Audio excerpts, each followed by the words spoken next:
How's it going, everyone? It's Ben Falcon's Media Corner back again with a brand new video for today. Welcome back to the movie review, aka after our soul review video for today.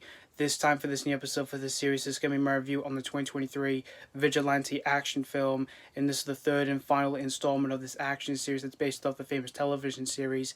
And as you guys can tell from the title of this video, of course, I'm here to review The Equalizer 3. Now, this is the third and final installment of the Equalizer series, and this is directed once again by Antoine, who directed the last two films, and of course stars Denzel Washington once again as Robert McCall from the first two films.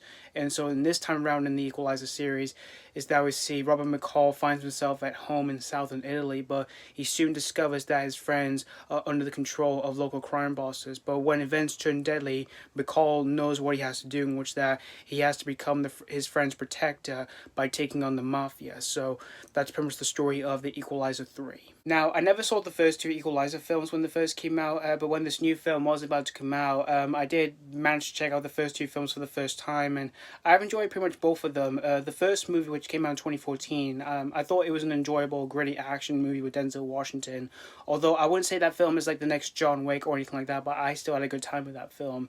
And the second movie, which came out 4 years after the first film, I thought it wasn't as good as the first one, but I still had a decent time with it and all that, despite I had a few faults with that film here and there. And when I saw the trailers for this film, I was actually kind of looking forward to this film, even though I didn't even know was this going to be even better than the second film or anything like that. But I still had a bit of hope for this film because of a few things. One is because of Denzel Washington, and when it comes to Denzel Washington, no matter what he's in, he always manages to deliver, fantastic performances. Like, he is definitely a phenomenal actor. He's one of my favorite actors of all time, and he is definitely one of my favorite filmmakers and all that. Like, he's made some really great films as a director and all that. And when it comes to Antoine, who is the director of these films as well as some other films, I think he's a really underrated filmmaker and all that. Like, I tend to enjoy some of his films and all that. And when it comes to his films, the one I tend to enjoy out of his films, out of his filmography, is definitely Training Day. Like, that's a really great film in which that also starred Denzel Washington and all that. And yeah, he's made a few misses and all that in some of the years and all that, but I still think he's a talented filmmaker and all that. And I was also surprised that Dakota Fanning was in this film and all that, which I hadn't seen her in a while and all that. But I was really intrigued to see what she was going to do for this new entry to the Equalizer series, and I was really surprised that this is the second time that she's worked with Denzel Washington, because they both worked on a film together before, like years ago and all that, which was an action film called Man on Fire, which I'd never seen that film before. But I was really surprised to see that these two people were going to work on a new Equalizer film and all that.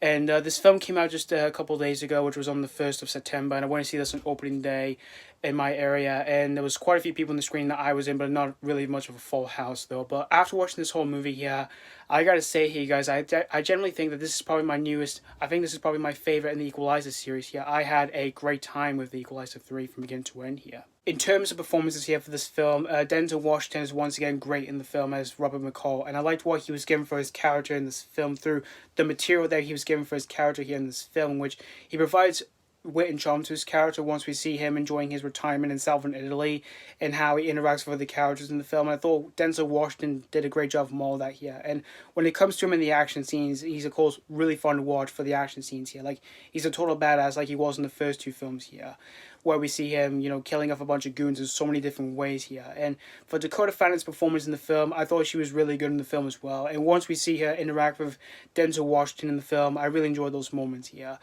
And it was great to see these two actors reunite after all those years since they did A Man on Fire together and all that. And as for everyone else who were in the film, I thought they all gave good, solid performances here. And when it comes to the action scenes, they are really fun, but yeah, they are really over the top here. But that's what I really liked in all three of those films here. But I would say the action scenes here are even more violent than the first two films here, because this film has quite a few grotesque action sequences here, like the opening scene and then the final act of the film, which I thought all of that was really fun here. Although this film doesn't rely a lot of action sequences here, but there's a good amount of them to make myself have a good time with this film here. And they were directed really well done here by Antoine, who directed all three of these films here. And when it comes to the story for the film, it is pretty much a basic story and all that, but it didn't really bother me that much, despite having some formulas and all that, which they didn't really bother me or anything like that. Although this film does have quite a few This film does have quite a few plot holes in the film and all that, which that's one of the few issues I do have with this film and all that. Like, there's quite a lot of them here. And as for the pacing for the film, it isn't too bad and all that. Like, there are times where the film does pick itself up and all that, but there are times where the film does slow down a bit and all that, despite the film being the shortest in the series, because the first film is only 2 hours and 12 minutes, then the second film is 2 hours, but this film is an hour and 49 minutes, which it's acceptable run time here, but it's just, again, there are times where the film does slow down a little bit and all that. It's mostly when we get into the storyline of the bad guys in the film and all that, which that's another issue I do have with this film here. But in the end, guys, The Equalizer 3, I thought this was a great conclusion to a fun, gritty action series here. Although I wouldn't say this series is like the next John Wick or anything like that, but this still is a fun series here. And there are a few ways I could recommend this film. If you're a fan of like these kind of like gritty action movies, or you're a fan of Denzel Washington or the director Antoine, I could never say you would ever have a good time with this film here. And I do recommend you see this one with your best friends here. So that's pretty much all I have to say about The Equalizer 3. I'm going to give The Equalizer 3 4 out of 5. Despite having a couple faults with the film, I still managed to have myself a great time with this new action film here.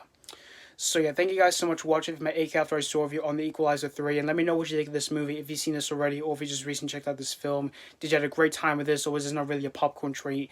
As always, thank you guys so much for watching, and this has been Falcon's Media Corner signing off.